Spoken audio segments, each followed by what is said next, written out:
بسم الله الرحمن الرحيم اللهم صل على سيدنا ومولانا محمد صاحب التاج والمعراج والبراق والعلم دافع البلاء والوباء والقحط والمرض والألم اسمه مكتوب مرفوع مشفوع منقوش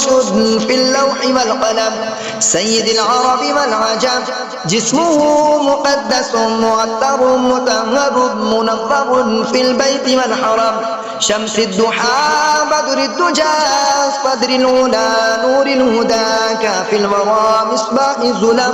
جميل الشيم شفيع الأمم صاحب الجود والكرم والله واصمه وجبريل خادمه والبراق مركبه والمعراج سفره وسدرة المنتهى مقامه وقاب قوسين مطلوبه والمطلوب مقصوده والمقصود موجوده سيد المرسلين خاتم النبيين شفيع المذنبين أنيس الغريبين رحمة للعالمين راحة العاشقين مراد المشتاقين شمس العارفين سراج السالكين مصباح المقربين محب الفقراء والغرباء والمساكين سيد الثقلين نبي الحرمين إمام القبلتين وسيلتنا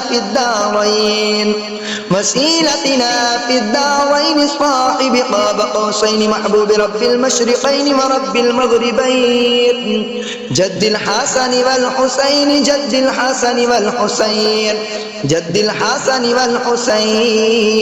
مولانا ومولى الثقلين أبي القاسم محمد بن عبد الله نور من نور الله يا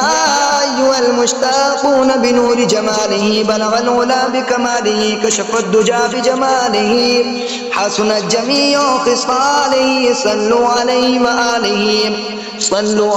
وآله وأصحابه وسلموا تسليما كثيرا آمنت بالله صدق الله العظيم.